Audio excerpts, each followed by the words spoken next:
Produced by SLP Concerts. For late breaking news, weather, sports, and traffic, sometimes before we can even get it live on the air, make sure you like our award-winning Kutztown University Radio Facebook page or on Twitter at KU Radio. From KUR News, I'm Mike Regensberger.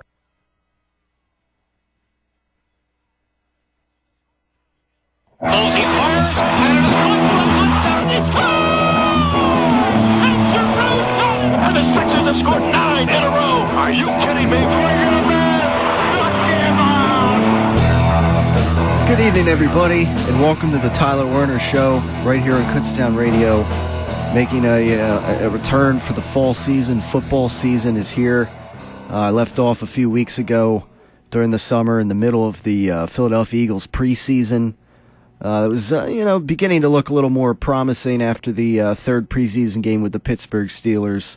And, for what it's worth, the fourth preseason game, I guess all the backups, look strong. But obviously we're coming off of a very interesting start, I guess you could say, to the 2014 regular season for the Philadelphia Eagles.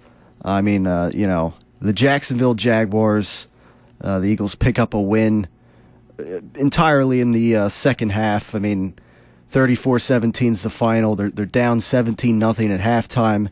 The quarterback, Nick Foles, was looking horrible to say the least.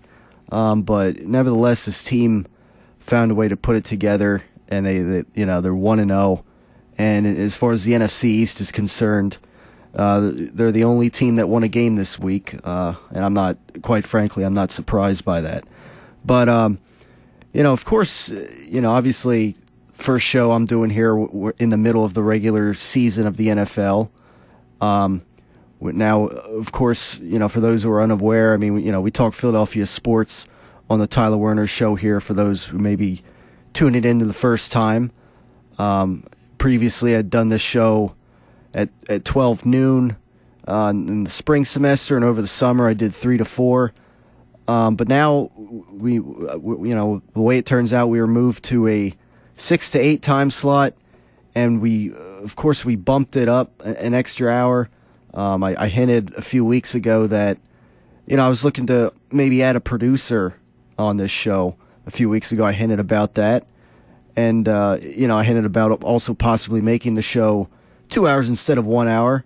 So, and obviously in the midst of football season with the Eagles, there's going to be a lot to talk about on a weekly basis. And I don't think an hour would do it enough justice, I think, to talk Philadelphia Eagles football. But so, we added another KUR personnel, Tyler Fleming, as the producer. So, we got to give him a round of applause for that. So Tyler, I think I have you patched in the board over here. You want to, introduce yourself a little more to this show, I guess? Sure thing, and thank you for that warm introduction. It was very humbling. Yeah, absolutely. And I'm just a comm student here, and just trying to help you out, man. All right, well, yeah, we appreciate it on this show, and any kind of help we can get. And yeah, I mean, obviously we're in the midst of football season, so we're gonna talk a lot of Eagles football today. Got some new elements that we're gonna add into the show. Since now it's a two-man show here, we have this idea to do an on-air fantasy football game, I guess you could say, each week where we both pick players, basically anybody throughout the league. I'll get more into that later, because I mean, obviously, it's one guy in the production room versus one guy in the on-air room. We'll pick players and each week, and then we'll see what happens over the weekend. We got a point system for it and everything. Kind of a way to, I don't know, I guess, a little bit of entertainment, I guess you could say. A nice little game we can add into the fold. Obviously, we got football games to pick and, thoughts around the NFL.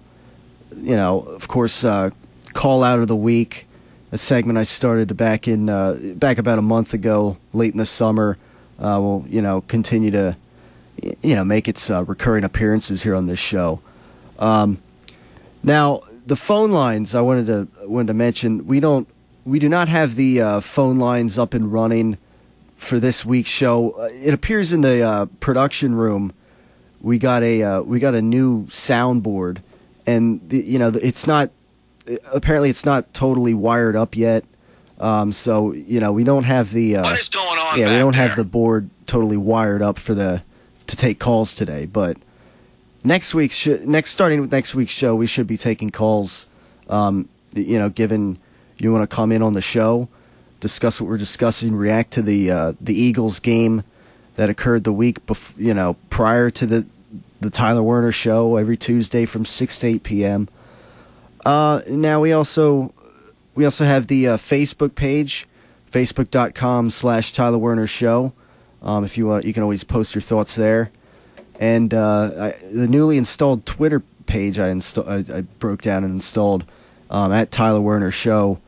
Simple enough. If you want to post questions or thoughts, those are the two ways you can do it.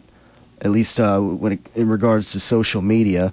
You'll hear me mention those pages again throughout the show here, every show, and in the future, the number to get in. But again, phone lines are down right now. Hopefully next week we get them back, and then we can, you can always call in, share your thoughts, get on in on the discussion here, as we proceed through the 2014 NFL season. It started off with a bang. First quarter, it's a year where obviously Nick Foles, it's a contract year. He's playing to, quote unquote, become the franchise quarterback for the Philadelphia Eagles. I'll give Jacksonville credit. Gus Bradley, their former Seattle Seahawks defensive coordinator, he's in his second year with the Jacksonville Jaguars, as Chip Kelly is with the Philadelphia Eagles. And of course, Gus Bradley was actually I believe was interviewed by the Eagles, but Chip Kelly was the guy that was named the head coach, and turns out Gus Bradley went over to Jacksonville, and he's in his second year now, and I think he's building a solid program slowly. The past few years, the Jaguars have, obviously been one of the, bottom feeders of the NFL. They had back-to-back 2-14 years. Last year they went 4-12. They kind of finished the season solid. They might be heading in the right direction. They had a Wilson grad Chad Henne at QB, right here in Berks County, actually, hailing from Berks County. As they have, I guess they're developing Blake Bortles, I should say. It's his, he was drafted in the first round by the Jaguars. And so basically, what you had was a team that really did not have any weapons offensively, no firepower, at least to me, on offense whatsoever. When you look across their roster, and again, this is, they got a defensive-minded head coach in Gus Bradley, obviously a contrast from an offensive-minded Chip Kelly. But again, Jacksonville's defense, I wouldn't totally sleep on that. That might be the bright spot of their team. They acquired a couple players from the Seahawks defense in the offseason. Obviously, Gus Bradley being the former coordinator of that defense, I can see the connection there to that. But in the first half of this game, Nick Foles was, he was flustered, really. It seemed like Jacksonville was running this zone defense that perhaps, Nick Foles had never seen so much zone defense in the secondary before. And I think, Nick Foles was holding on the ball too long on some plays. The offensive line got a little banged up. We'll look through and see if there's any updates we can have on Evan Mathis for the on the offensive line as he went down. with what appeared to be a torn MCL. May return at some point during this season. But again, I mean, Foles, he was missing receivers. He was underthrowing him. He was overthrowing him. I think, especially in the first half. Now, again, I mean, he's not a very mobile quarterback. He's not Russell Wilson or Colin Kaepernick that is going to maybe get out of the pocket and make a play with his legs. But I mean, and he might not even have the kind of functional mobility that even guys like Peyton Manning has. Just the ability to shift in the pocket and make a guy miss a tackle. Obviously Peyton Manning isn't a running quarterback. Tom Brady is not a running quarterback, but they have the ability to at least slide in the pocket a little bit and miss a tackle. And Foles yet I don't know if he's really proven the ability to really do that yet. So Foles was getting sacked, and I just think that first half was a real wake up call for Nick Foles and maybe this team in general. Again, I mean, the second half would obviously be a much different story for the team as a whole.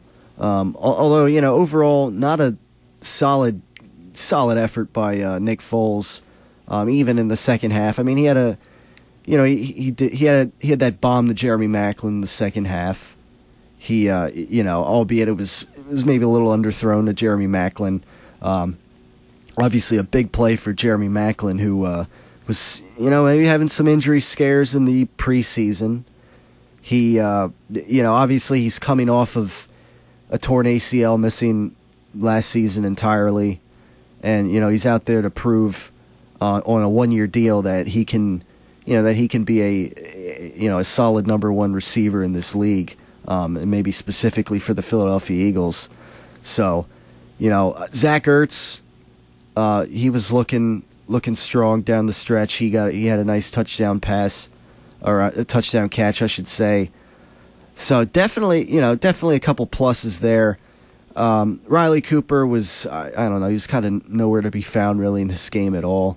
And you wonder if, without Deshaun Jackson out there on the field now for the Eagles, maybe stretching the play a little bit, you wonder if Cooper can have the same kind of production that he had last year, which, a lot of his production, Riley Cooper last year, came in like a 3-game span really. That one game against the Oakland Raiders and, some of those easy games in the middle of the season. But, so, I mean, that's really where we're at there. Brent Selleck, he had a nice, the tight ends are one of the least of our concerns really for the Philadelphia Eagles right now. I think it was clear in the, in this game that Jacksonville, they were going to shut down LaShawn McCoy. They were going to do what they could to shut him down. That is, and along with Darren Sproles, who in this first game, seemed to outshine LaShawn McCoy actually a little bit. And Darren Sproles back there returning punts and kicks. I mean, on special teams, definitely helped out the team in this game.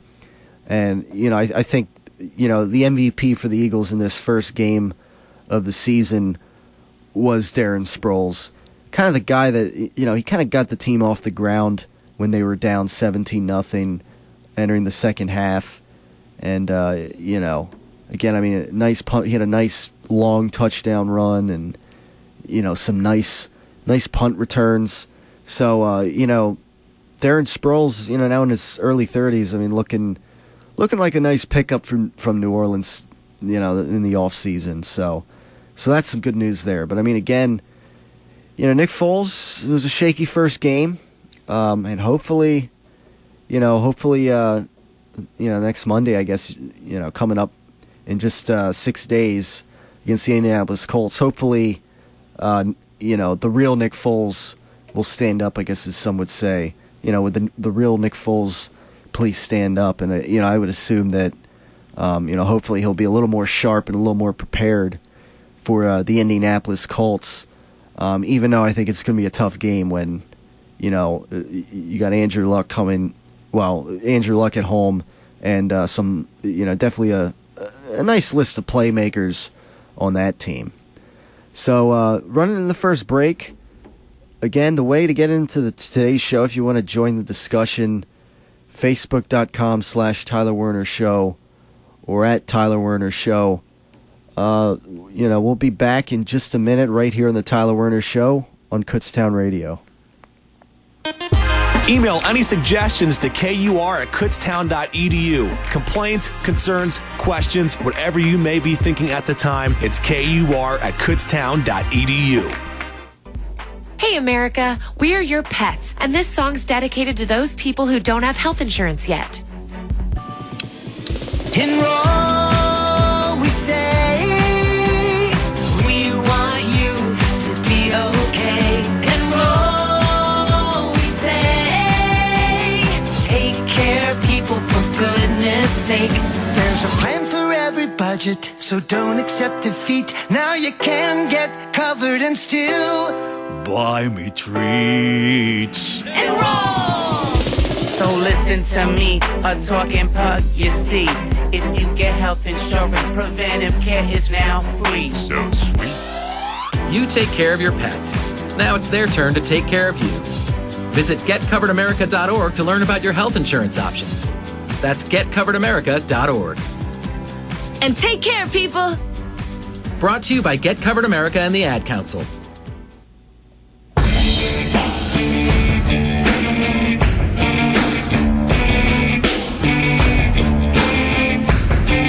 .621 right here in the Tyler Werner Show on Kutztown Radio, discussing Eagles football, amongst other sports issues floating around, which we'll get to along the way in the show. Again, I mean, Eagles off to a 1-0 start. Wasn't pretty, I guess you could say, but nevertheless, in the second half, the Eagles put up 34 points.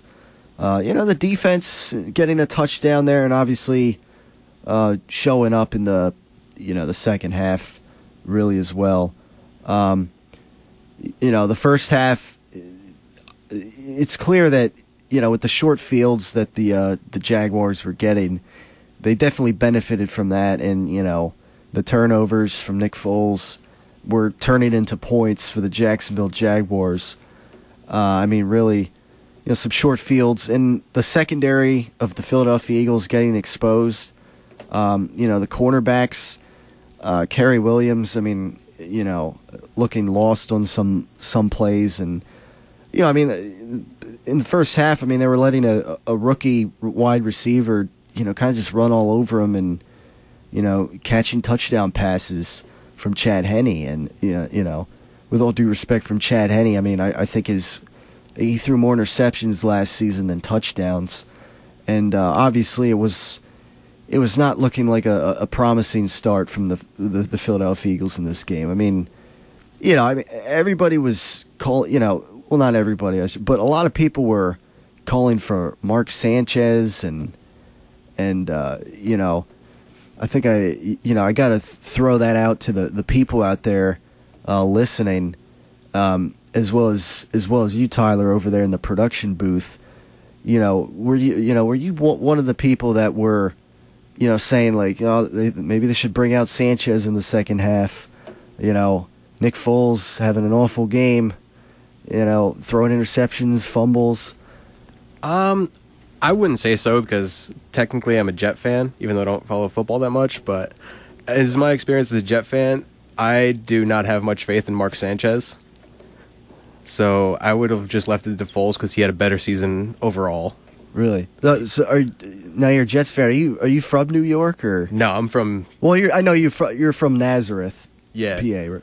Born and raised in Easton and Nazareth area. Okay, well, so I'm just the one man out, I guess. The one man out. Okay. Well, yeah. Sanchez coming from the New York Jets. Again,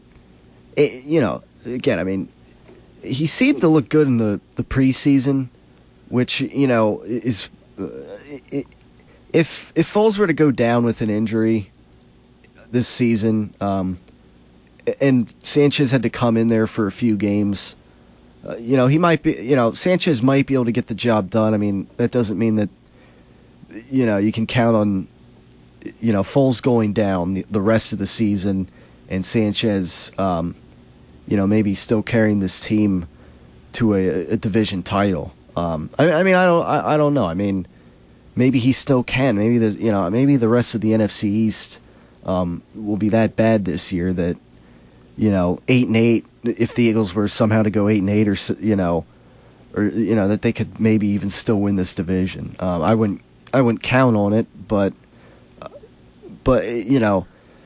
Sanchez I think can fill in if Foles were to go down, or if Foles were just the next several games would just continue to look as bad as he was looking in the first half of this first Eagles game. Then perhaps maybe that's when people would turn on Nick Foles and maybe they'd call for Mark Sanchez. Now another theory that's been thrown out there is the theory of how this offense that Chip Kelly runs is like a quote unquote quarterback friendly system. That, and one of the theories in general from Chip Kelly is that he can kind of plug in anybody into his system and make it work. And I mean, last year to some extent that was true.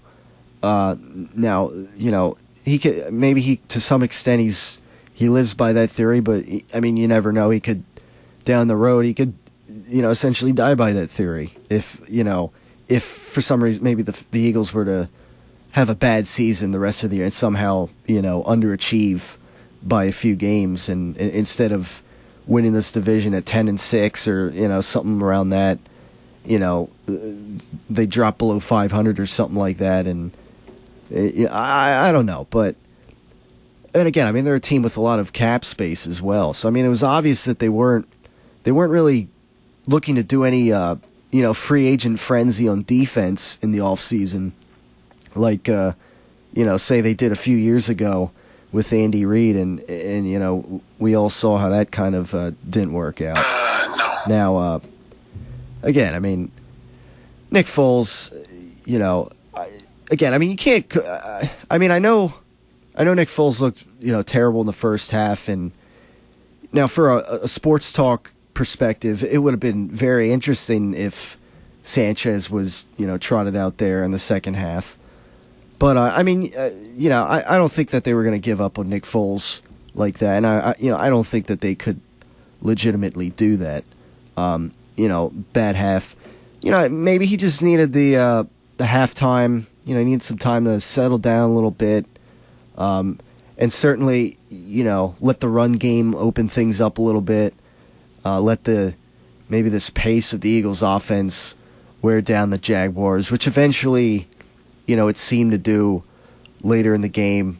Once Darren Sproles was, making some plays, and you had Zach Ertz make a nice touchdown play. You had some nice play from the tight ends.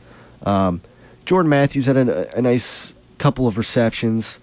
Not too much coming out of him, but fortunately, Nick Foles was kind of able to pull it together in the second half. I mean, he was still throwing some inaccurate passes, some that just you wondered where was that to? And again, I mean, he might have just been caught up in the moment a little bit. I mean, he's coming off of that 27 touchdown and 2 interception season, and statistically, and obviously expectations are high.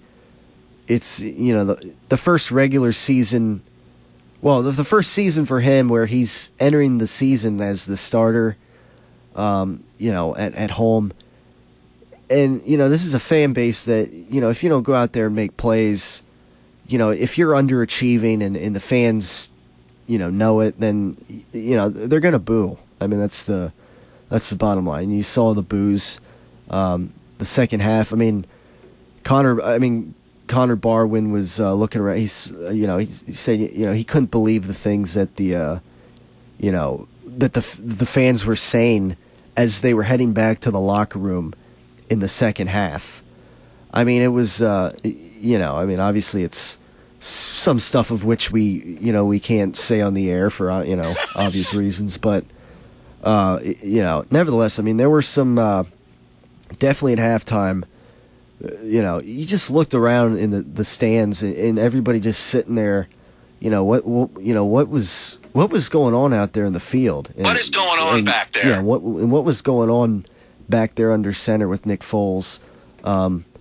Really, I mean, an interception in the first half, and two fumbles lost. I was watching him getting sacked, going down, and not finding any receivers to throw to, or just hesitating. And I eventually, you could see Nick Foles getting frustrated. He gets sacked one play, and I'd see him kind of slam the ball down, and not something we're used to seeing, out there with Nick Foles, but it was a bit of a wake up call, and at least in the first half, I give credit to Gus Bradley for I guess maybe a good game plan that really threw Nick Foles off, and again, I mean, he doesn't have Deshaun Jackson out there anymore. So that was maybe that threw him off a little bit here in this first regular season game. So that was really that as far as the first half goes. And again, I mean, the secondary was exposed in this first half as well for the Philadelphia Eagles, and exposed by Chad Henne and a no-name wide receiver. With all due respect, I mean, a rookie wide receiver. I don't know, but the run defense was all right, I think, in the first half. It seems to me that when they don't get pressure on the quarterback, if the quarterback has time to throw and make a play, the secondary typically gets exposed. Mainly the cornerbacks. Here I'm talking about. Kerry Williams, Malcolm Jenkins. I mean, he looked all right. He definitely made an important play later in the game in the second half. Popping out a reception that a would-be reception, and then allow it. It was a play where it looked like it was then intercepted by Earl Wolf, and then, but it, upon further review and everything, it wasn't. But nevertheless, I mean, it was still an important play, an important stop for the Malcolm Jenkins and the Eagles defense. So I mean, that was that. But again, the first half, and I mean, it's going to continue to throughout the season. If the Eagles don't get pressure on the quarterback, my fear is that the secondary on the Eagles gets exposed, and we saw that in the first quarter. But definitely throughout the game, I was pleased that there were some guys making plays. Michael Kendricks, linebacker for the Eagles. I mean, he could very well be a Pro Bowler this season. Connor Barwin. I mean, he was known for doing this last year, where he just, he bats. The quarterback throws a pass and he bats it at the line. So they were making some plays on defense. Definitely, they were getting some pressure. Definitely late, down the stretch in the game, they were looking pretty solid overall on defense. But again, I mean, it comes down to the front seven making plays, I think, for the most part. And when they do, the secondary, doesn't get exposed. Again, I mean, there were a couple nice plays that the secondary did make down the stretch in the game, but again, I mean, for the most part, though, it continues to be a concern, I guess you could say, with this Eagles team moving forward. So that's really where we're at right there with the Philadelphia Eagles in this first game against the Jacksonville Jaguars. Now, before we get back to more Eagles talk, we got to do a little segment called the Tyler Werner Call Out of the Week. It's time for Tyler Werner's Call Out of the Week. I just think somebody owes us an explanation, that's all. What's the matter with you? Loser! You're a loser! Are you kidding me? Well, I have a microphone, and you don't. So you will listen to every word I have to say! Yes, this week's Tyler Werner Show call out of the week has to, I think go to NFL Commissioner Roger Goodell with, in light of how this whole situation was handled with Ray Rice. Of course, now TMZ, I guess leaked the footage of what happened inside the elevator that everybody was wondering out there, with Ray Rice and his fiance, dating back to February, I believe, when when the story initially came out, at that casino that, initially the footage was, Ray Rice dragging his fiance out of the elevator. Everybody, and then them going in the elevator before that, and, it's just hard to believe that there wasn't footage leaked of this, or, that the NFL didn't acquire this footage or whatever, didn't have access to this. And, back then, Roger Goodell gave a 2-game suspension to Ray Rice for this. And then a little later on in the offseason, he modified the whole rule. And now, the suspension went up to 6 games. And, the NFL hasn't spoken on this all yet since the actual footage was leaked by TMZ. I don't know. TMZ, maybe they leaked it out now to, kind of grab everyone's attention in the midst of the season here. But, really, Roger Goodell should maybe take, some kind of suspension here and then, take some of his, $47 million salary or whatever. Maybe some of that should go to, I guess programs, or whatever against domestic violence. Fleming, do you mind if I call you Fleming? Not at all. Maybe to differentiate us a little bit, because Tyler, yeah, I gotcha. Yeah, since both our first names are Tyler, and I think a lot of producers, a lot of times, at least from what I hear, that they're co-hosts, they call them by the last name anyways. That's fine. We're here on KUR. I guess maybe now you can call us like the Mike and Mike of KUR. Mike and Mike in the morning, and here it's like Tyler in the evening in a sense, really. If you think about it, it's kind of got a ring to it.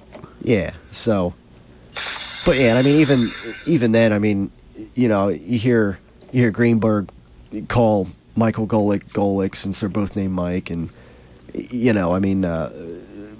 Golick calls Michael Greenberg Greeny oftentimes, and stuff like that. So yeah, so I'll call you Fleming, I think, on this show. All right, I like it. So that works. So yeah, getting back to what I was going to ask you, what was, I know you've been hearing about this, what are your thoughts on this whole, Roger Goodell thing, and now he's got to speak, I guess he hasn't spoken yet about it, and, with the way he's handled it, what do you think about how he's been handling this as well? I think he's handled it poorly from the get-go.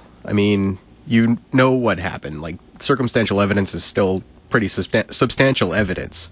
And you see him dragging his unconscious then fiancée out of an elevator, and you can't put 2 and 2 together enough to make more than a 2-game suspension. That's just ridiculous in my book. Right, yeah. And it's hard to believe that they didn't that they didn't sweep this under the rug and, didn't have footage of this. There's, because obviously there's footage in the elevator of this happening. It's it's like a Muhammad Ali-esque, knockout punch there. Yeah. Or, or say you want to go the Rocky series, maybe you go with Ivan Drago or something like that when he, when he knocks out Apollo Creed in Rocky 4 and kills him.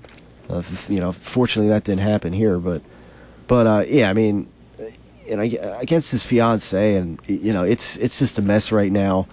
The Baltimore Ravens releasing Ray Rice in light of this, and supposedly the NFL is not allowing him to sign it. Well, I guess they suspended him again or something. I didn't even look into it much. I just kind of heard what was going around, and Roger Goodell, as a commissioner, might be a little bit on the hot seat here. So I don't know. It'll be interesting to see, what they have to say. And of course, in Baltimore, they had signs and stuff supporting, Ray Rice throughout the off season, this and that, and they had to get rid of those and everything. So obviously a mess, and for the Baltimore Ravens, and they will. Looks like they'll be moving on from Ray Rice.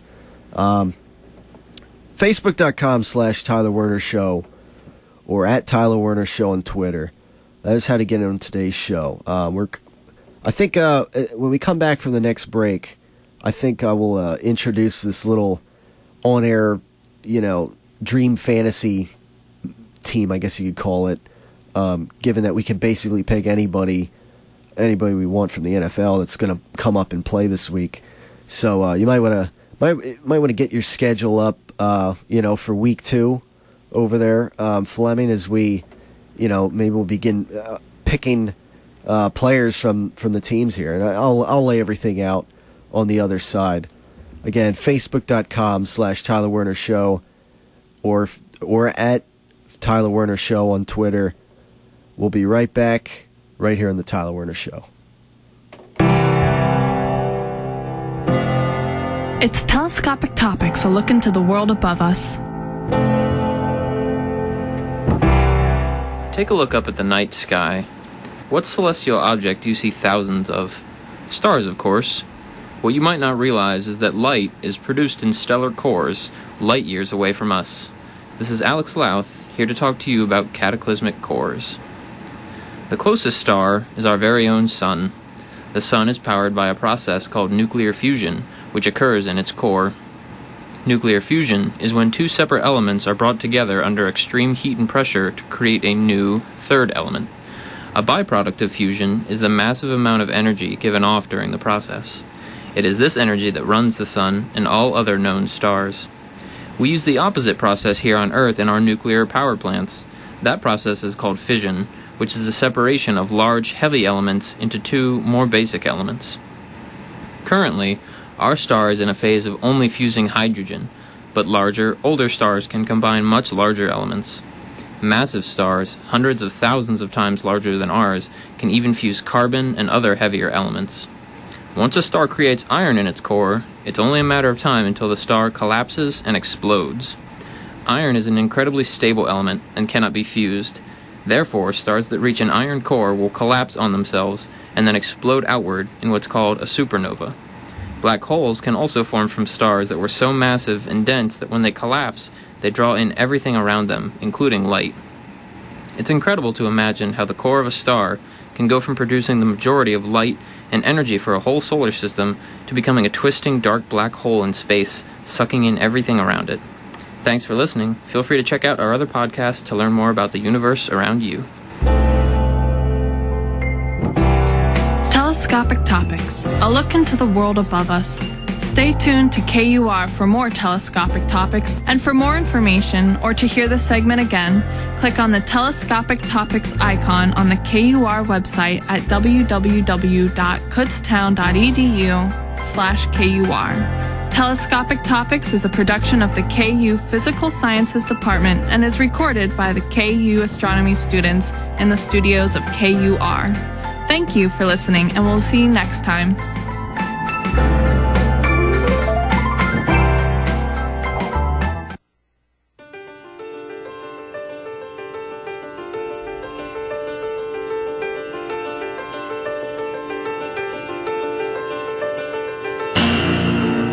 644 right here on the Tyler Werner Show on Kutztown Radio. All Eagles talk throughout the show. You want to get in, Facebook.com/Tyler Werner Show, or on the Twitter feed at Tyler Werner Show. Fortunately, we can't take calls this week due to the phone lines not being totally, I guess, initiated, is we got this new board over in the production room. Nice looking new board. Obviously, a drastic change from the one I have here over in the in the on air room, I guess you could say. But speaking of phones, I'll have to I got to give credit to Mike in the meetings that we have each week. We 11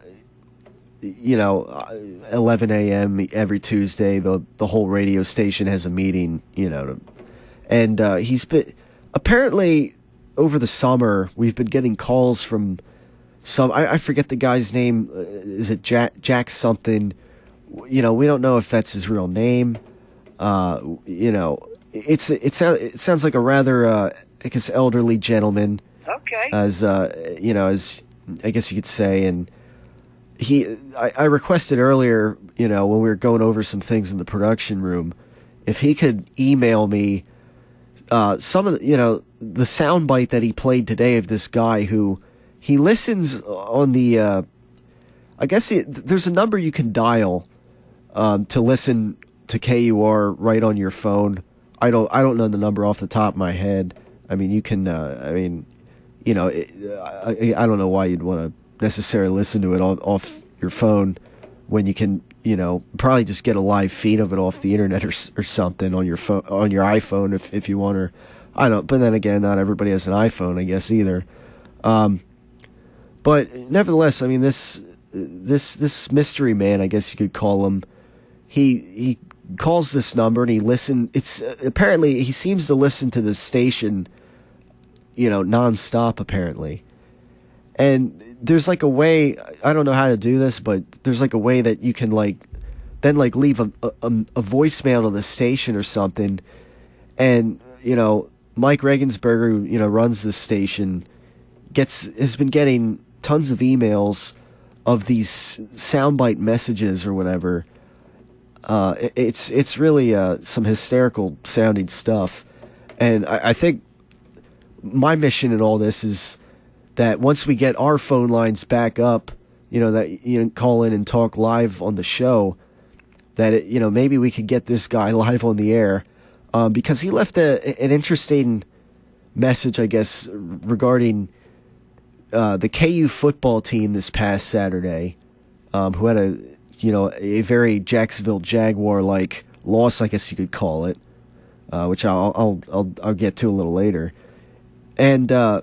Yeah, apparently he called during the game or something, and I don't know. I mean, I'll get it up later in my email, but we still got a whole another hour or more. But I definitely want to get to that later, and Jack, if that's your name out there and you're listening, bear in mind we want in the future we want to get you live on the air, because I think it would be some must-hear radio if we get him on the air to maybe talk some sports.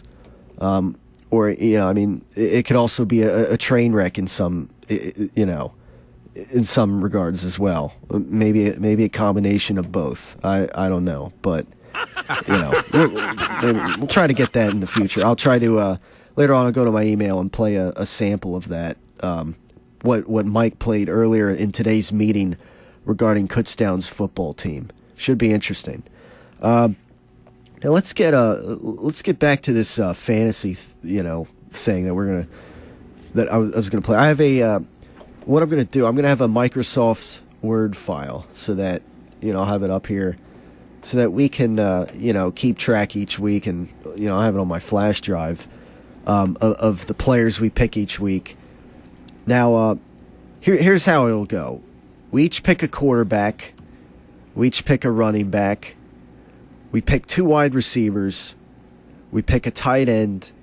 We pick a defense, and we pick a kicker. So essentially, that's 7 selections for each of us. Now, the way it'll go is that you can't. If you say you pick Peyton Manning as your quarterback this week. Now, that would mean next week you wouldn't be allowed to pick him. You can't pick the same player or the same defense 2 weeks in a row. That's how we'll work this. And obviously, the key here is to look at the upcoming week's schedule and see who plays who. If, for instance, Seattle is got the Raiders at home or something, hypothetically, you'll probably obviously want to pick the Seattle Seahawks defense because the Raiders might very well get shut out in a game like that. So obviously you want to pick strategically each week. At least that's obviously how I'll play it, and so we can get to that. And I have a point system too, so that this is legitimate. If a quarterback throws a touchdown pass, you get 7 points. Every touchdown pass, and as well as every touchdown run, since there could be a quarterback out there like Colin Kaepernick who might get rushing touchdowns. Essentially every touchdown is 7 points, and same thing for running backs. Touchdown, runner, catch, 7 points. Wide receivers, touchdown, runner, catch. Tight ends, touchdown, runner, catch, 7 points. That's basically all you need to know there. If a quarterback throws an interception or loses a fumble, -3 points. Running back or wide receiver or tight end fumbles, -3 points. So basically, any time somebody on your team turns the ball over, -3 points. You have yardage bonuses for quarterbacks. 300 plus total yards, you get 5 points added on to however many touchdowns the quarterback, achieves, run or pass. 400 plus yards, you get 7 points added to that instead of 5 points. And 500 plus yards, including rushing yards for a quarterback, you get 10 points total. So you can get yardage bonuses there. And then for running backs, wide receivers, and tight ends, 100 plus yards, 3 points. 150 plus yards, 5 points instead of 3 points. 200 plus yards, 7 points. Defense, obviously a little different. You lose a point for every, however many points that defense gives up. So if you have Seattle's defense and they only gave up a field goal the whole game, you only lose 3 points. And then you take into account every sack they get, that's 2 points. Every turnover they get, interception or fumble recovered, that's 3 points. And then every kicker, every time your kicker makes a field goal, it's 3 points. Extra points don't really count as... The extra points are already basically factored into touchdowns for, whatever your quarterback does and running back does. Whereas... the kicker, it's just 3 points for every field goal made. That's pretty straightforward there.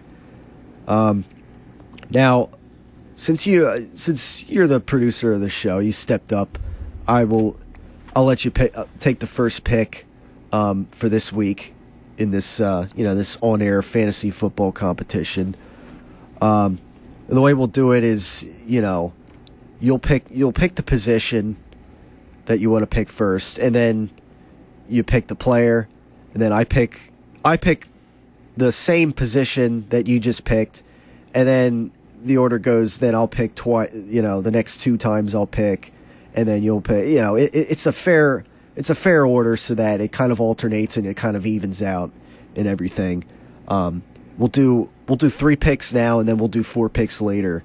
So Fleming, I'll call you that. All right. I will give you the, again, I said I give you the first pick. So I don't know if you want to put, write this down or anything to take notes, but I'll keep track of it over here. Okay. So that you can, so that if you need to know what you didn't pick yet or what positions we haven't picked, you can certainly pick them. So without further ado, Tyler or Fleming. All right. The first pick I'm going to make is a quarterback. I'm going to go with Aaron Rodgers. He's facing the New York Jets, and like I said, I don't have much faith in them this season, so I'm going to go with Aaron Rodgers. All right.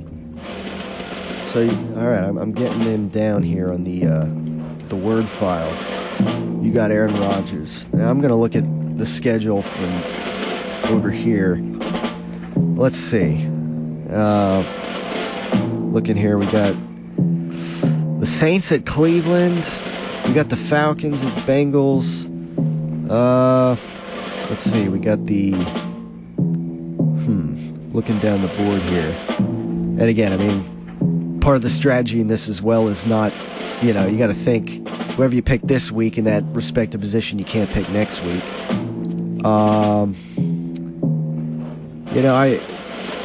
I hate to do this, but I'm going to pick Andrew Luck from the Indianapolis Colts this week as my quarterback selection, because I think it's at Indianapolis, and coming off that loss, I think the Colts, Andrew Luck, I think as they were getting their act together late in that game, Andrew Luck is bound to put up a lot of points this coming week against the Philadelphia Eagles secondary.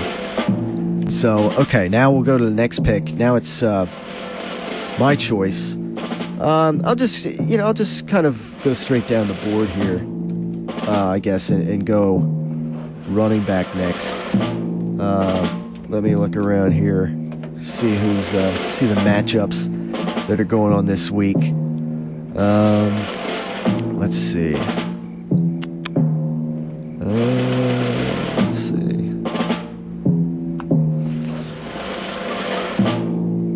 Well, I think I'm gonna have to go. I'm gonna go Marshawn Lynch.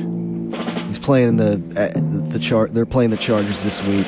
I'm gonna go. Marshawn Lynch had a pretty solid effort. They're gonna come off. They'll have had 10 days between their first game with the Packers, so I'm gonna go Marshawn Lynch as my running back. So now your pick at running back. You tricky man, you took my pick. Alright, I'm going to go with my backup, Adrian Peterson. They're at Minnesota this week against New England, and I realize it's kind of like a suicide pick because it is New England, but I have faith in Peterson. He's done amazing things before. I think he could do it again. Yeah, I can't blame you. I mean, then again, look at what they did to the Patriots of all teams. Yeah. Yeah. More on that game later. I'll get to that later. Now next go ahead. Now your pick. My pick. I guess we're going to go wide receivers here. You can if you want. You got 2 wide receivers to pick. You could get a kicker. You can get a defense. Okay. And a tight end if you want. I'll just pick one receiver for now, and then I'll let you decide what you want to do next. I'm going to go with Calvin Johnson, Megatron. All right. Obviously essentially the number 1 receiver in the league. You can put up numbers basically against anybody. Especially since they're facing Carolina. I have high hopes. Is it at Carolina or at Detroit? It is at Carolina, yes. At Carolina.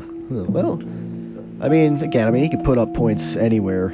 Although Carolina, they do have a decent defense, but we'll see how that all shapes up. All right, now for my first wide receiver selection. Let me think here. Look down the board.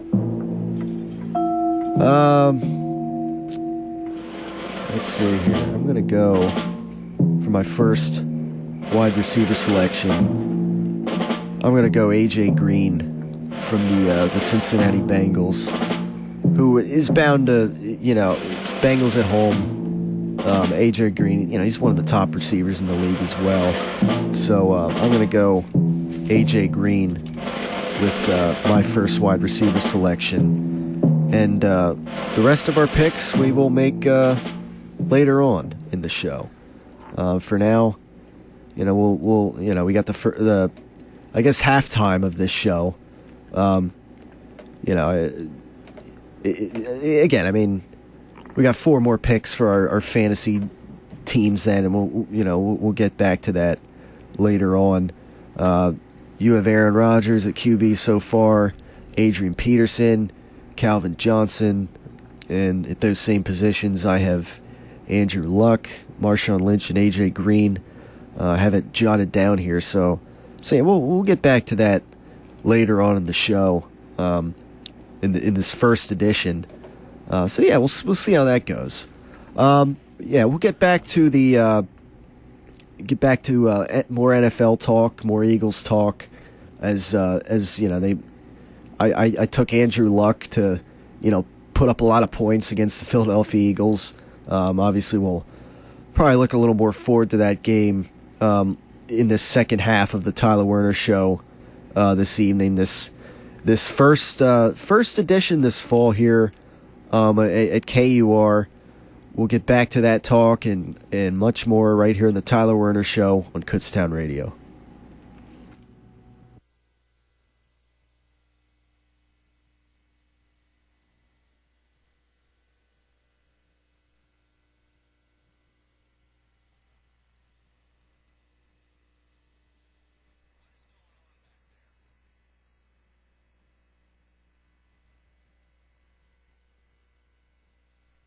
What is going on back there?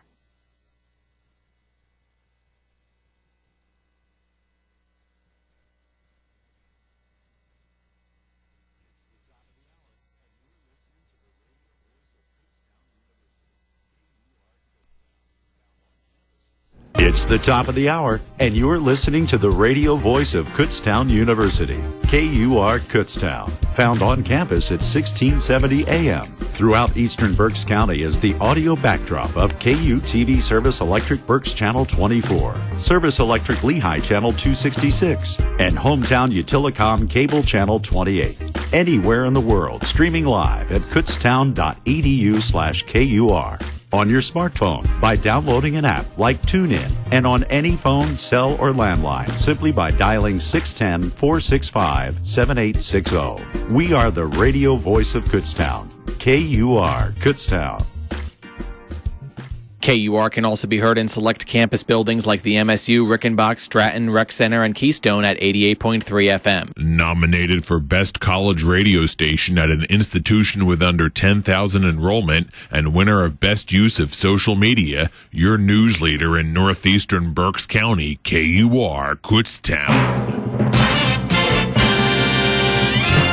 The KUR News Time is the top of the hour. I'm Mike Regensberger. A Kutztown University professor is conducting research on ancient footprints in a cave in Romania. The cave's chamber of footprints had once contained 400 footprints, and nearly 200 of them were in good condition. But in the summer of 2012, Dr. David Webb had found only 51 that had survived. Recently, several national and international news outlets have contacted Webb for further information about his research and photographs of the cave. Media outlets which have featured Webb's work include the Royal Institute of Australia, a science website. The original technical article appeared this summer in the American Journal of Physical Anthropology, the main journal in Webb's field. Checking KUR Sports, KU's first home game happens this Saturday. Make sure you watch it on our friends at WLVT PBS Channel 39 out of Bethlehem. Monsoon Mike says cool, then warmer, then cool. Join the mirth and merriment of the Pennsylvania Renaissance Fair as His Majesty Henry VIII supremely reigns over the revelry Saturdays and Sundays, 11 a.m. to 8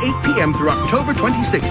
Advance discount tickets at PARenfair.com. Experience the fantasy of the glorious Pennsylvania Renaissance Fair. The Pennsylvania Renaissance Fair, our kingdom for everyone.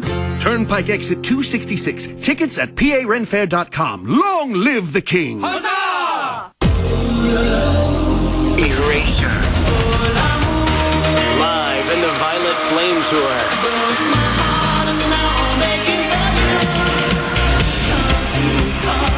September 21st, 8 p.m., the Santander Performing Arts Center.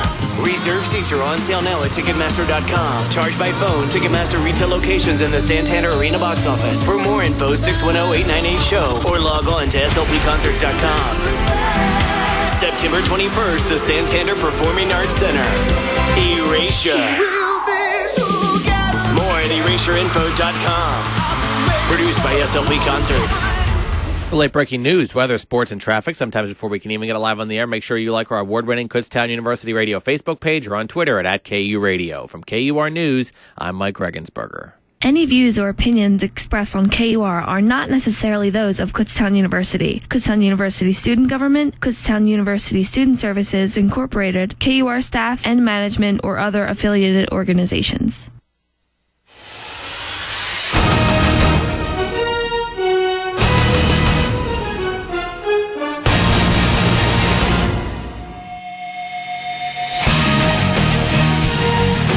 Four minutes after 7 o'clock, right here on the Tyler Werner Show on Kutztown Radio. And at this time, in the midst of football season, every week, we're going to, at this time, we're going to go through my top 5 impressions around the NFL this past week. Obviously a lot of Eagles talk surrounding this show. But it's always interesting to go around the league and talk about, some other things that, other games that raised my eyebrows this week. And week 1 was full of, some great games.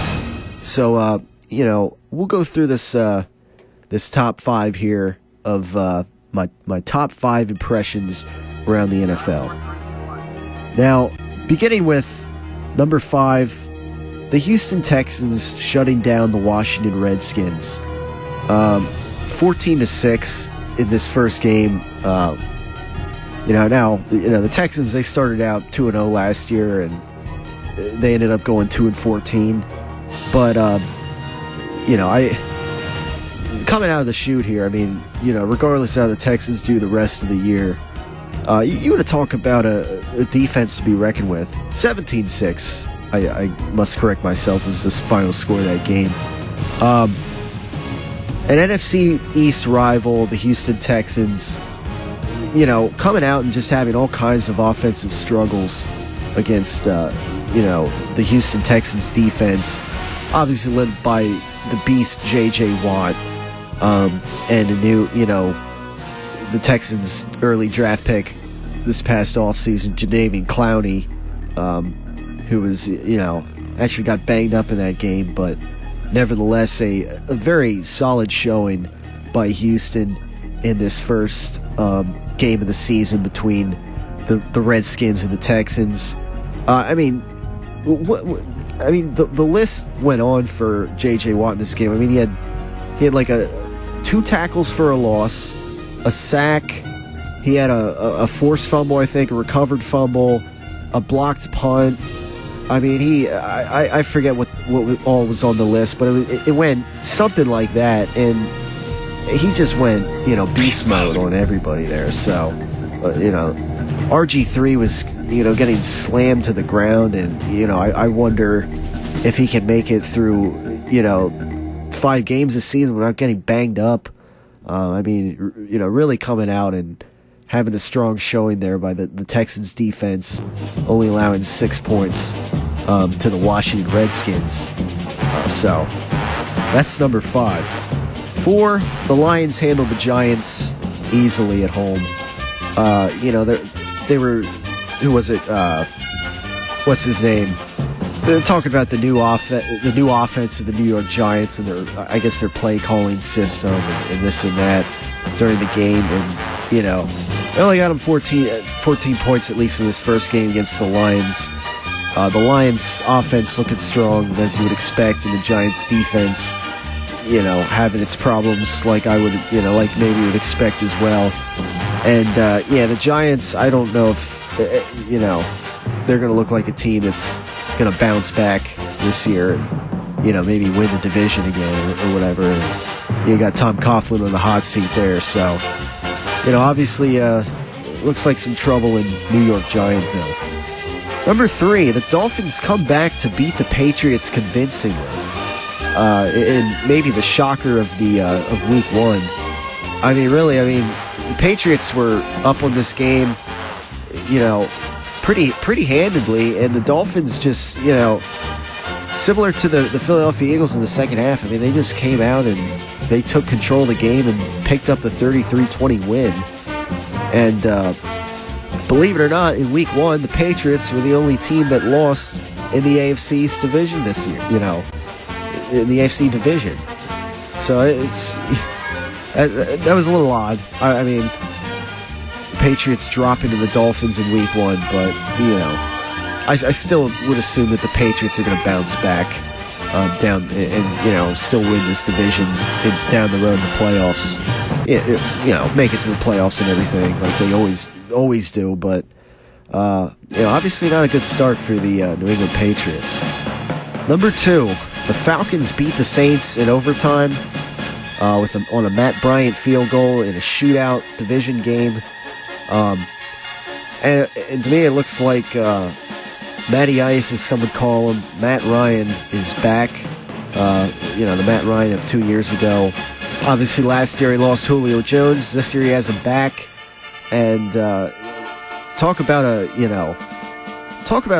homestand here against the New Orleans Saints, who I picked to win this division this year. But after a decent win at home, I mean, who knows? We'll see how the Falcons fare down the road when they have to go to New Orleans and play the Saints.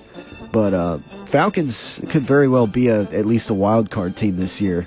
They continue to, their offense continues to roll like it does, and Matt Ryan maybe, being the quarterback that he was 2 years ago. And number 1 for me, my top, impression, I guess you could call it, of this week, was the Seattle Seahawks on Thursday Night Football, the first game of the regular season. Just destroying the Green Bay Packers, albeit in Seattle, but, holding Aaron Rodgers, one of the best quarterbacks in this game, in his offense to only 16 points. Meanwhile, the Seahawks put up 36 points. I mean, Seattle coming off the huge Super Bowl win, it doesn't look like they're slowing down anytime soon. I picked the Seahawks to win that game, but I didn't pick it to be by 20 points, 36-16. So that's that. That is quite an impressive start to the season by the Seattle Seahawks. And again, I mean, the Seahawks, they got 10 days of rest, and then they're off to face the San Diego Chargers. So that's that. That's the first edition, I guess, of the top 5 impressions around the league here. When we talk the NFL season here. And again, I mean, 2 of those games I mentioned, you had, fortunately for the Eagles, you had the Redskins losing, and the Giants losing as well, to the Lions, and the Cowboys losing at home. You can also throw that into to the San Francisco 49ers, who are, they're missing a lot of players with suspensions and injuries and all this and that. But, nevertheless, I mean, they were beaten handedly. And I'm watching this game, and I'm thinking, they show who was calling the Troy Aikman and Joe Buck, every now and then. And I'm watching this game, and the Cowboys are getting beat easily, and I see Joe Buck and Troy Aikman standing there. In the background is America's Game of the Week, and I'm thinking, really, it doesn't look like America's Game of the Week to me. As pretty much Romo threw like 3 interceptions in the first half, and they don't. That didn't look like America's Game to me. If you had to pick one, it would I would probably go with the Colts and the Broncos. Even though it was looking pretty one-sided early on in that game, the Colts were looking to make a comeback, and they couldn't quite get the job done. Fleming, what would you say would be the game of the week? Would you go Broncos and Colts, or there were a lot of good games this week, but what are your thoughts on game of the week honors there? I'm gonna have to agree with the Broncos Colts. That seems like a pretty good matchup, at least to me. Yeah, it was Sunday Night Football. You could have gone. You could have also said maybe Saints and Falcons. But if you were gonna go into this week and pick America's Game of the Week, you would think that would probably, Colts and Broncos would probably be the way to go. Peyton Manning against his former team, and this time at home. Of course, last year the Colts beat the Broncos. So, obviously that an intriguing rematch, I guess you could say, for that. Facebook.com/Tyler Werner Show or at Tyler Werner Show on Twitter. That's how you can get in on this the discussion today. Again, I mean, the phone lines are down, but coming up soon, I want to get to that. I want to get to that sound bite of whatever, Jack, whatever his name is. If you're out there listening next week or one of these times, hopefully we can get him to call in. And credit to Mike for remembering to send me these voicemails. Again, I mean, earlier I asked him to could maybe go on a mission here and try to maybe get this guy live on the air. So credit to Mike for kind of getting it off the ground a little bit. The man who runs this station and brought these rather interesting voicemails to our attention. We'll get to that a little later. Again, I mean, getting back to this first Eagles game. I mean, first game. I mean, are there any concerns out there? The listeners, the Eagle fans out there, that you may have over this team. I know that last week, before the regular season even started, I mean, things got a little interesting to say the least.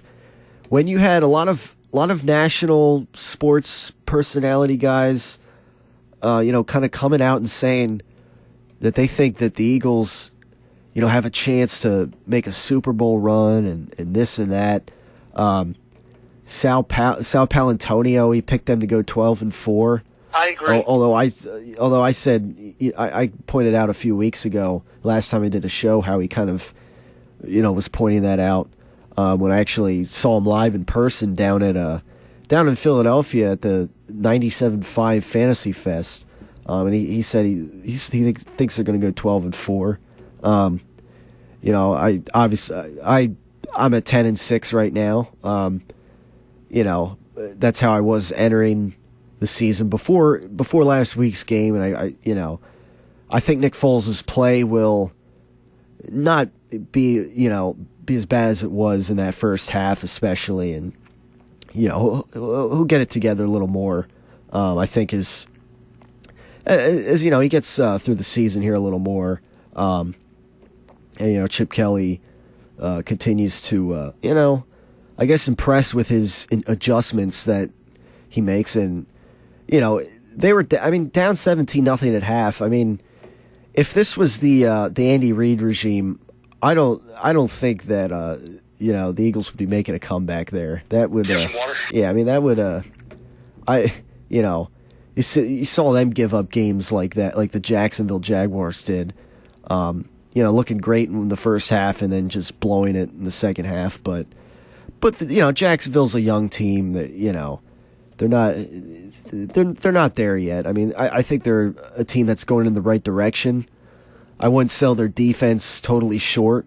It seems like they're trying to build something, but they don't have a lot of talent. And the Eagles, they should have come back the way they did and win the game, and that's what happened.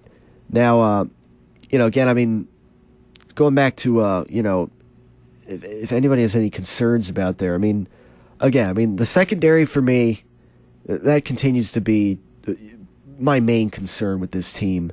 And down the road, I mean, hopefully they can fix. They didn't really fix it too much. The only defensive guy they added in the off season was Malcolm Jenkins, the safety. So personnel wise, they're essentially the same, with the exception of one player. Maybe they're trying to improve as a unit, but secondary continues to be a concern. And, Nick Foles, I think he'll maybe be a little more consistent. I mean, he looked like the Nick Foles that played in that first Dallas Cowboys game last season, where he didn't know where to go with the ball, and, he just totally froze in that game, really. And ended up getting hurt, but, not not too. I think he'll bounce back and this week against the Colts and be a little more of himself as he was. But again, I mean, going back to national guys, suddenly last week, you had Mike Greenberg and Mike Golick, Mike and Mike in the morning, kind of saying like the Eagles might, they could potentially go to the Super Bowl and beat Seattle. That was that was Mike and Mike last week. I don't see anybody getting through Seattle at this rate. But people picking them 12, people picking the Eagles to go 12-4 or possibly 13-3. I don't, they're not that great of a team. They're not that talented of a team. But again, they win this NFC East division like they should this year. Maybe they win a playoff game. I think they should win a playoff game. Maybe, they host the wild card team this year and, at least make it a step forward from last year where, whereas they lost to the Saints in a close game at home. Nick Foles will already have had a playoff game under his belt. So I'm optimistic that the Eagles will win this division this year, this weak NFC East division, by a few games and win a first round playoff game. So that's where we're at there. We're hitting into the next break. Coming up, we will. Let's see. Well, I definitely want to get that message, that voicemail played from that Jack guy, and we'll pick a little more down the stretch. We'll pick the rest of our fantasy teams, Team Fleming and Team Tyler Werner, I guess you could say, for this first go around of it, and we also have the fearless picks of the week, I guess you could call them. I'm going to pick a few games that each week I'm going to pick a few games that look, competitive and look like they could go either way. So we'll get to all that and more later, right here on the Tyler Werner Show on Kutztown Radio. Hey, dudes! We are Pack 183. You're listening to KUR. Hey, dudes! Cool dudes! Hi, hon. I thought you were coming home early. Yeah. What's the matter? What happened? And I realized today just how much I really love you. What do you mean? I almost got killed today. Oh, my God. I was rushing home to catch the game. There was a train coming. I thought I could beat it. Billy. I was just about to go around the gate. Something made me slam on the brakes. Oh, thank God. Coffee went everywhere. I'm so glad you're all right. It wasn't worth the risk. Never see you again. Never smell your hair. I don't even say that. Never see you walk. I love you. I'm sorry. It takes a mile for a train to stop. Don't try to beat a train, or someone you love will get hurt. Look, listen, and live. This message brought to you by Operation Lifesaver and this station.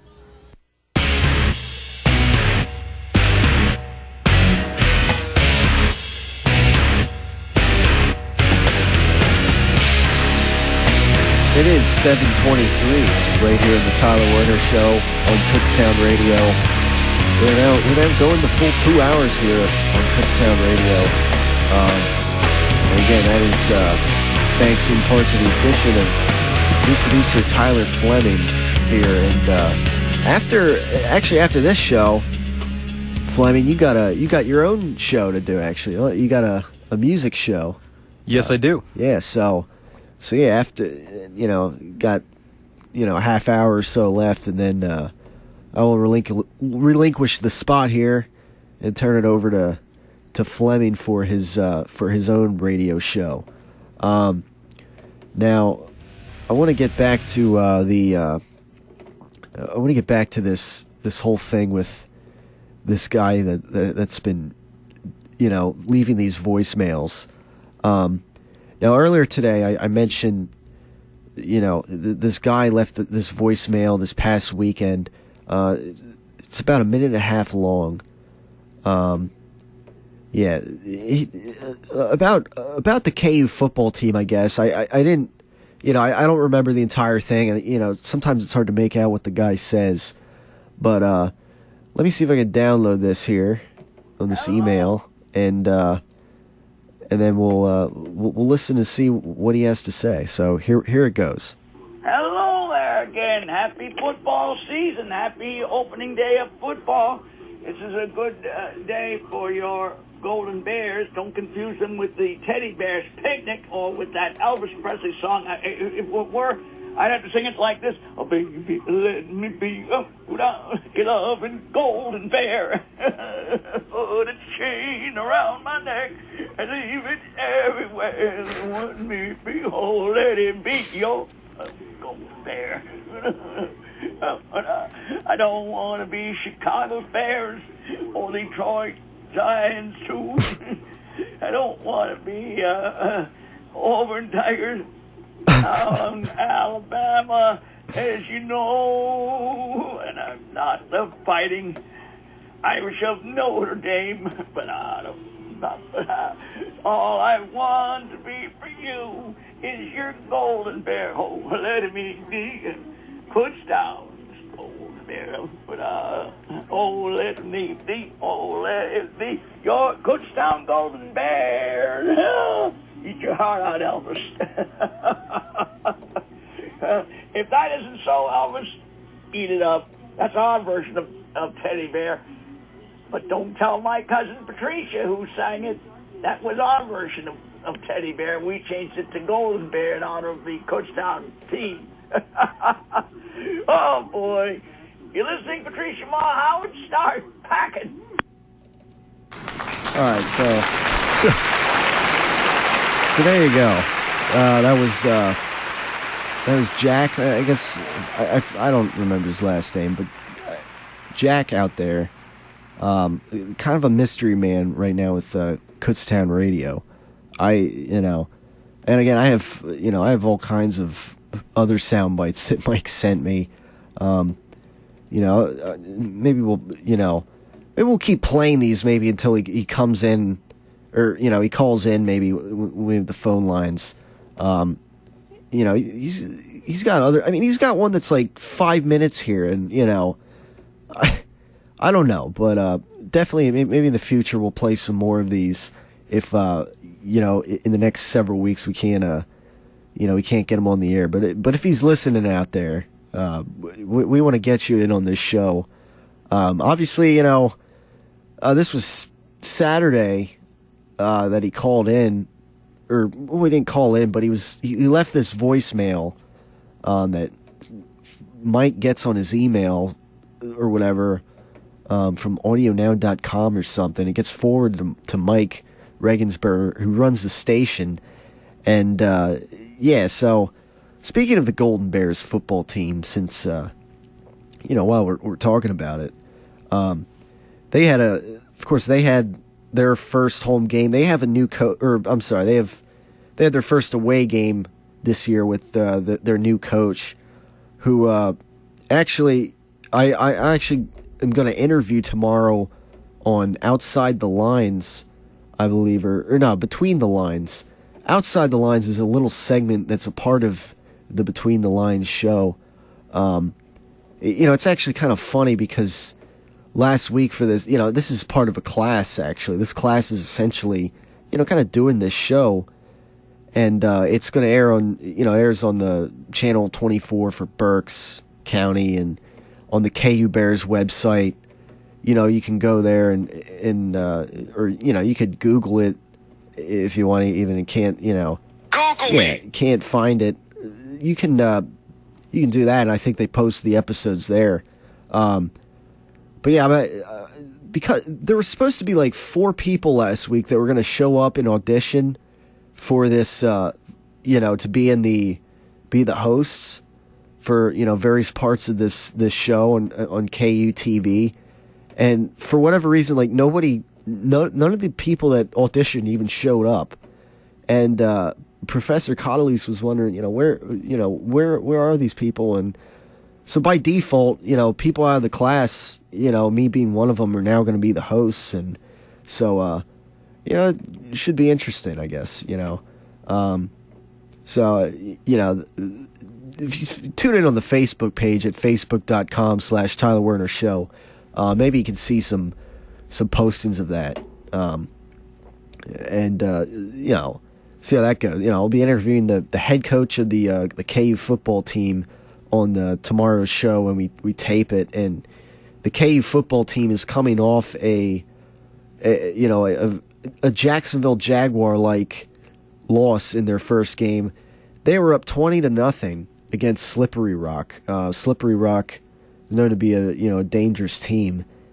So Kutztown was up 20-0 early in the second quarter, but as it turns out, Slippery Rock would score 37 unanswered points to spoil this potential upset, and they earned they got a 37-26 win over Kutztown.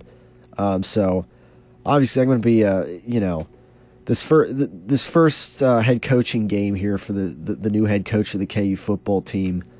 It'll be interesting to see how he can maybe get this KU Golden Bears team to bounce back, really, and in their next game, their first home game against Indiana University of PA. So then maybe hopefully next week, I don't know, maybe we'll get some more voicemails of the mystery man Jack singing more of his Elvis and Let Me Be a Golden Bear or whatever it was. I don't know, but we appreciate the any kind of feedback we get, even if it's voicemails from a guy like Jack out there who seems to listen to KUR rather consistently. So we'll be interested in seeing if maybe we can hear from him down the road. I don't know, and actually getting him on this show when we have the phone lines up and running here, starting next week, hopefully, here for the Tyler Werner Show, so we can, kind of get more into that discussion with people out there listening. Now, of course, this coming week, get into the next. We'll look forward now a little more. The Eagles take on the Indianapolis Colts. It's going to be a tough, it's going to be a tough game at Indianapolis. Now, I guess I should say before I get to this game, we should get to the courageous picks of the week. Another new segment here now that we're in the midst of the NFL season. So, without further ado, let's fire up the courageous picks of the week. One of them being the Philadelphia Eagles losing to the Indianapolis Colts.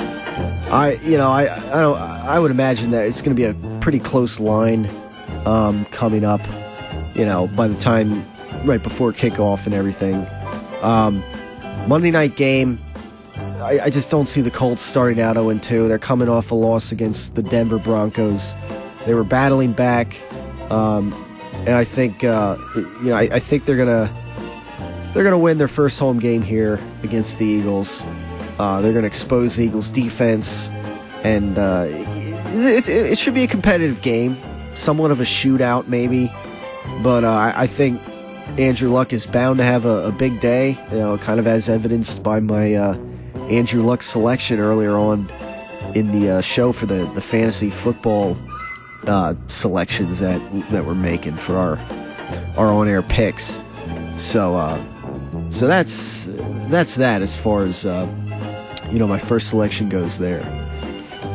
Now you got the Atlanta Falcons against the Cincinnati Bengals. In their that's a AFC NFC game there, 1:00 on Sunday.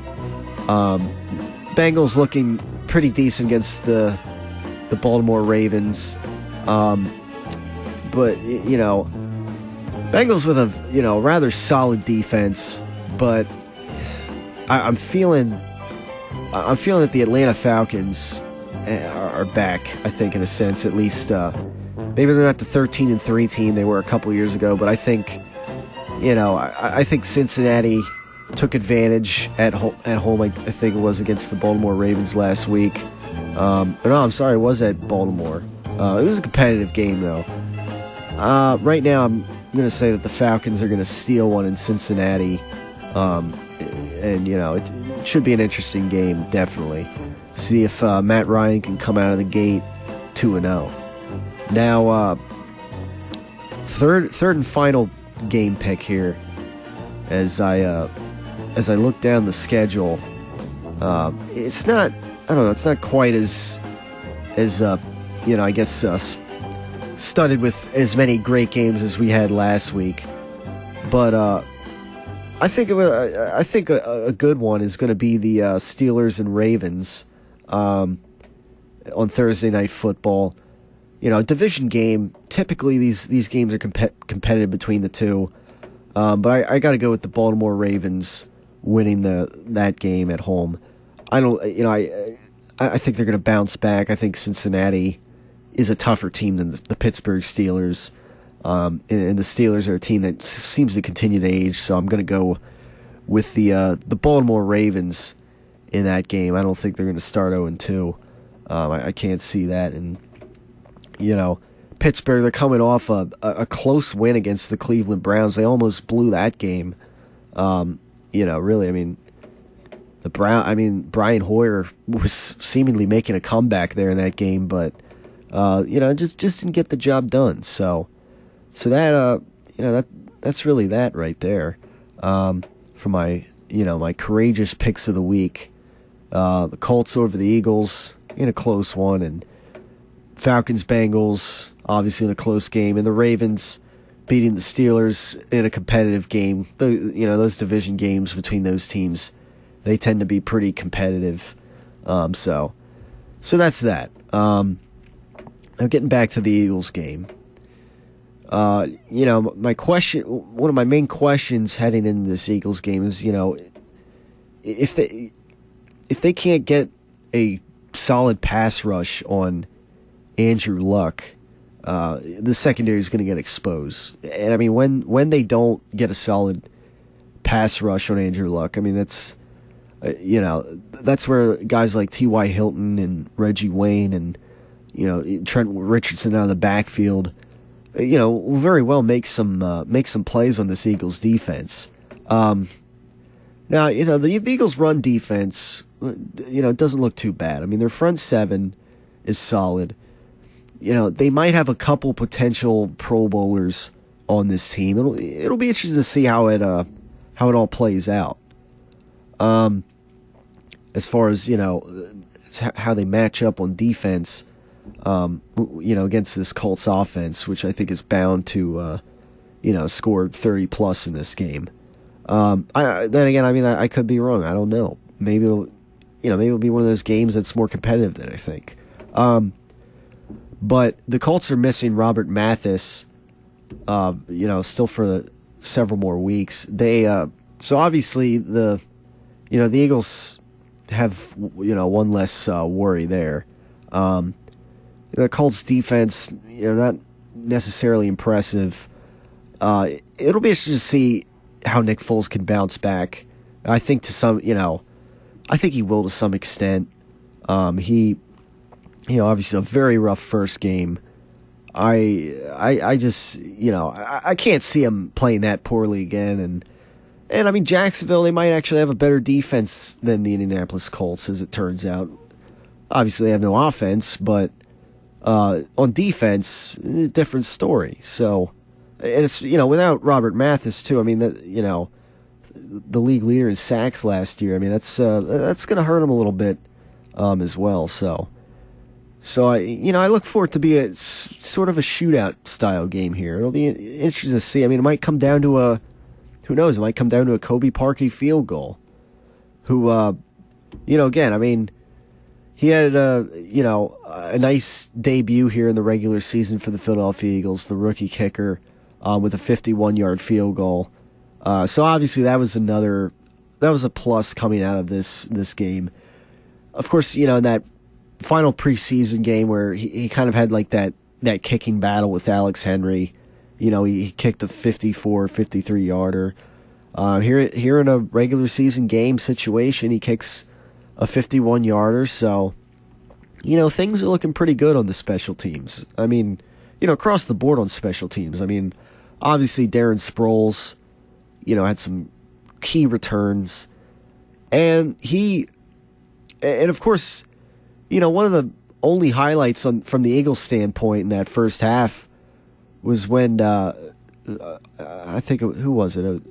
Was it Johnson on the special teams, or they punted the ball.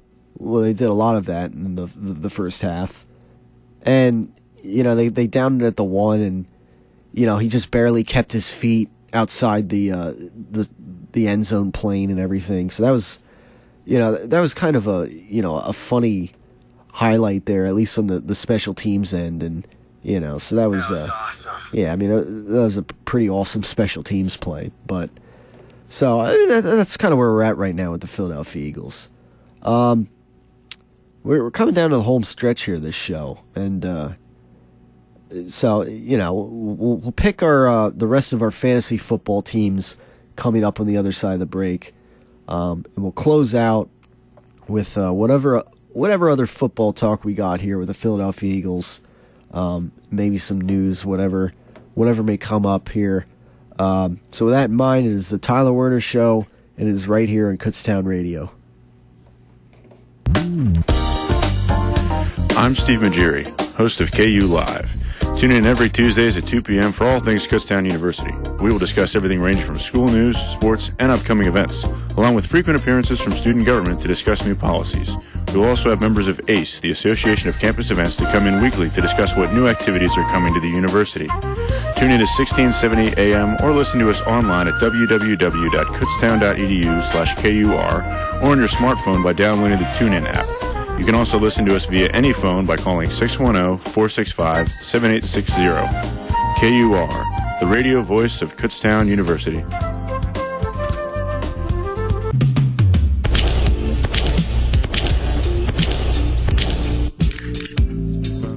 Did you know that 80% of KU students don't binge drink? Hanging posters again? Do you think that poster is really true? Yes, it is true. I am a KU health ambassador and familiar with the audit.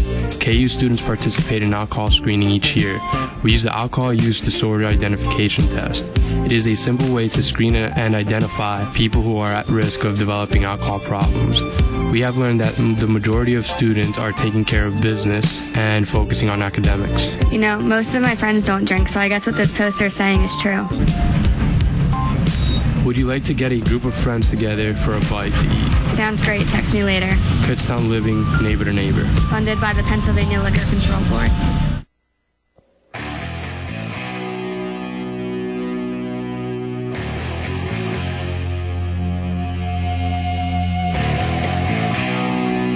It is 7:42 right here on the Tyler Werner Show on Kutztown Radio.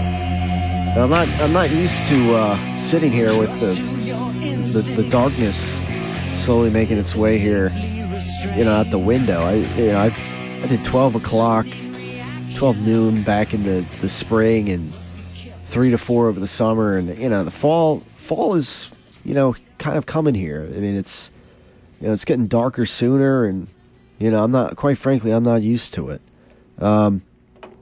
Weather's getting a little cooler this week. So, obviously you got football going on. So fall is basically here. I mean, you still got some other days on the horizon where it's going to be, 80 degrees, but, slowly I think those days are starting to come to an end, here in Pennsylvania. So, now I want to share, I guess, a little bit of news that came out yesterday. Apparently, yesterday, Eagles running back LaShawn McCoy dropped a 20-cent tip on a $60+ check at a Philadelphia burger joint Monday, prompting the restaurant to post a photo of this check on Facebook. To publicly shame the city's NFL star. I mean, LaShawn McCoy is, I don't know. I don't know. I guess he's known for some stuff like this. But I mean, I don't know. Is the service ever really that bad that you only give a 20-cent tip? I don't know. A little rough over there, I would think, but so that's that. I don't. Again, I mean, a 20-cent tip on a $61 check. I mean, apparently the service wasn't that bad or anything. I mean, and I guess I guess the manager talked to him or whatever, but apparently LaShawn McCoy and his group were loud and rowdy apparently, but they were cooperative with him, I guess, and I don't know, but so I guess you got that as far as some Eagles news there. Now, before we run out of time, I think we got to get back to these fantasy selections. We got 4 picks to make here, and now we picked 3. Fleming, you picked the first pick. I picked the second, and then you picked the third. So now it'll be my chance to pick a position, next player here for our draft. Looking at this schedule, I'm gonna go to tight end, and I'm gonna pick from the Saints, Jimmy Graham. They're going on to take on Cleveland this week, and I think after that frustrating loss to the Atlanta Falcons, I think they're going to bounce back and put up a lot of points this week against the Browns, and I think Jimmy Graham will be a big part of that. So now you got your tight end selection, Fleming. All right, I'm going to have to go with Julius Thomas. He's facing Kansas City at Denver this week, so I think the hometown crowd will boost him up a little bit. All right. Obviously, you got Peyton Manning there, so should be a pretty productive selection there. Now, next pick, you get to pick the position and the player first. All right, let's do wide receivers again. I'm going to go with Demaryius Thomas. Also Denver at Kansas City with Peyton Manning, as you said. I think it's going to be a good game for him as well. All right, so got some Denver Broncos receiving production there. All right, so that leaves me with my second wide receiver pick. I took A.J. Green earlier. So I got to think, who else could I pick out of this crop of teams to have a big week? So I'm looking down here. Let's see. I would hate to, I might have to go another Indianapolis Colts player here. But I mean, playing the Eagles at home. I'm going to have to go Reggie Wayne, who I think can put up a decent amount of points this week. Between yards and maybe getting a touchdown or two on this Eagles secondary. I'm going to go with Reggie Wayne there in the wide receiver position. Good choice. Thanks. So now all we have left is defenses and kickers to pick. So now I'll go defense here, and then you get to pick the kicker first. As far as defense goes, I'm going to look at the matchups here, and trying to think here. I mean, Seahawks are at the Chargers, although that could be a bit of a, Chargers might actually put up some points there. There's a lot of games that could be high scoring this week. But I think I'm going to go with the Broncos defense, actually. The Chiefs, they didn't look too good against the Titans. And the Chiefs in general, I don't know, they might be on the downswing here. I was impressed with how the Broncos held for the most part, they held the Colts to some troubles there. So I'm going to go with the Broncos defense. And And now you get to pick your defense for this week. I think I'm going to have to go with the Houston Texans defense. They're facing Oakland at Oakland, which might give Oakland a little bit of an advantage, but it's still Oakland. Plus, you got J.J. Watt. Yeah, that's true. And they held the Redskins to only 6 points, and that's a pretty obvious selection there, I think, too. And then lastly, we got kickers. So you got that selection first. All right, so go ahead. I think I'm going to have to go with Billy Cundiff on this one. They're at New Orleans, and with Johnny Manziel, I haven't heard him in the news lately. Is he still even starting, Tyler? Who's that? Johnny Manziel. Yeah. Well, no, they went with Brian Hoyer because, shows how much I know. Well, I guess between off-season issue, I don't know. Yeah, I just don't have much faith in the Cleveland offense at all, especially against New Orleans. Right. So I think the kickers are going to be out there a little bit more than the quarterbacks or anything else. So I'm going to go with Billy Cundiff. And Johnny Manziel and Brian Hoyer, I think both looked pretty bad in preseason. At least from. So, but they went with Brian Hoyer, and they almost led him to a comeback against the Steelers, but he had a bad first half as well. So, my kicker selection this week, I think I'm going to go with Matt Bryant from the Falcons because the Bengals have a good defense. I think the Falcons will move the football, but I think they might rely on some Matt Bryant field goals. I think they'll get stopped at times in the red zone, and the strategy here is it kind of comes down to essentially 3-point field goals.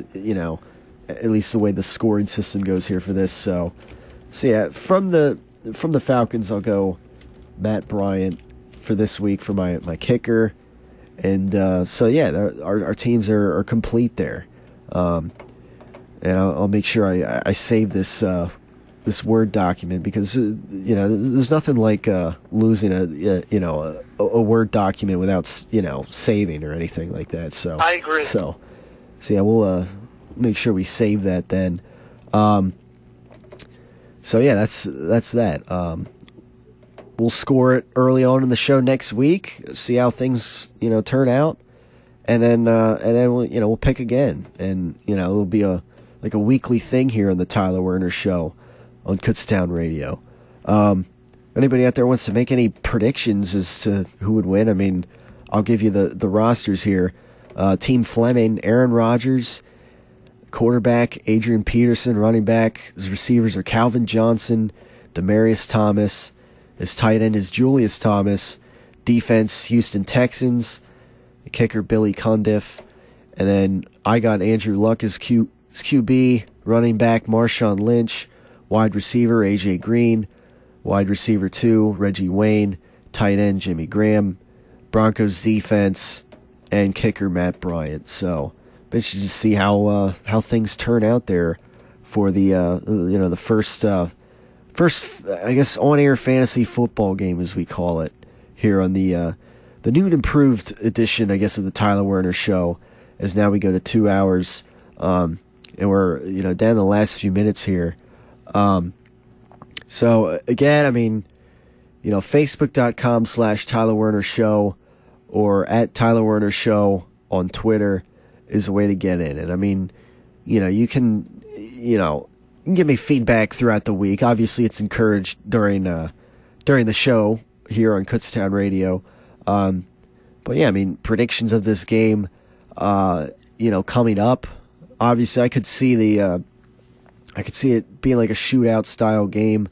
But I think I see a 36-33 Colts win here against the Eagles. Fleming, do you have anything you'd like to add to that prediction, or a contrary prediction to that? No, I'm pretty much in agreement with you the whole way. Even down to the 3-point scoring difference. Yeah, I think you got it right on the head there. Yeah. Well, we'll see how it turns out. My first week, I go on like ESPN.com and I pick games there. And actually at work, on the weekends especially, I work down at Red Lobster, and they have like a pick, a weekly pick. You put in $3 and you have a pool. I went 11-5, and with my picks this week, and I think for week one that's typically pretty good. Week one is hard to gauge, and there were some good games, but so I'm interested in seeing if maybe I won that pool, because I don't know. There's some people there that were picking, like they were picking the Raiders over the Jets, for instance. I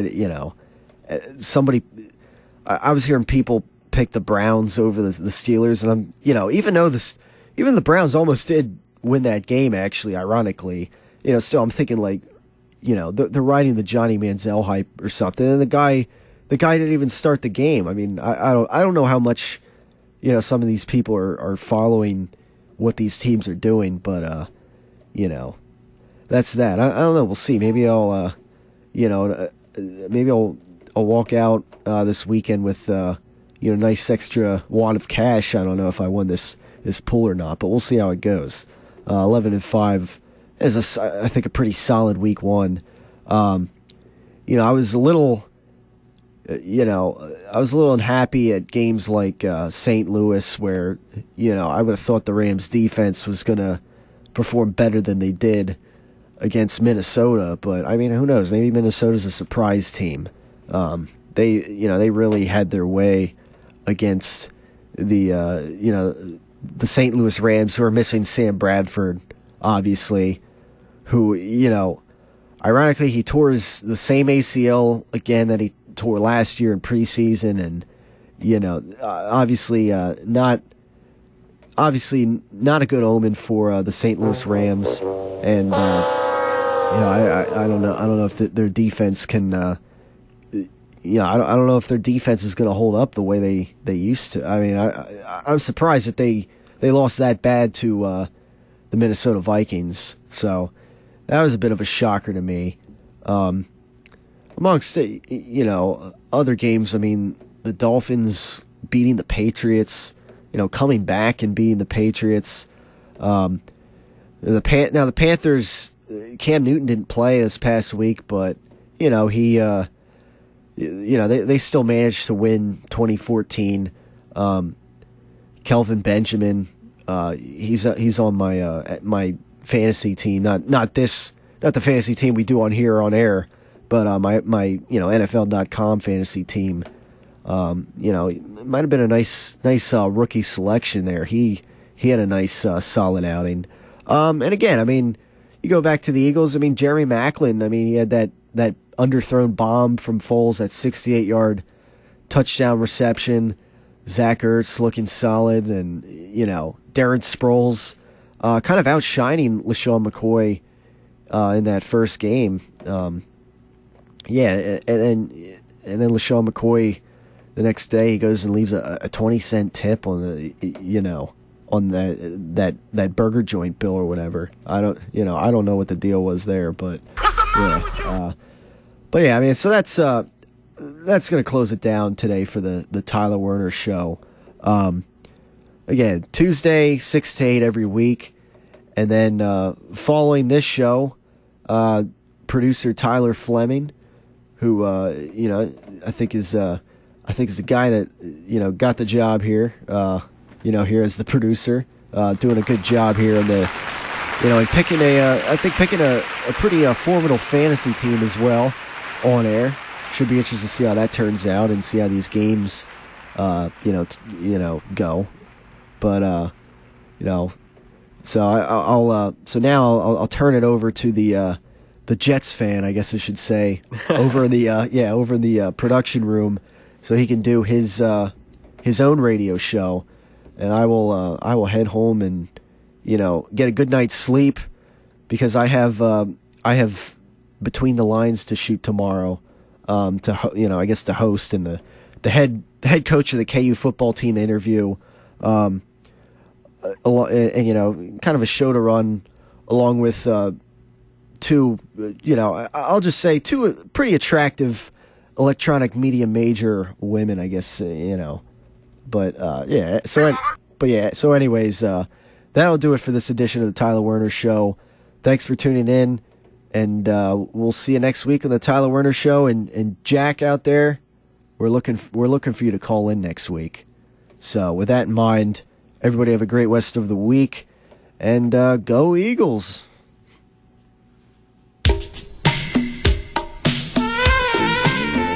Gold microphone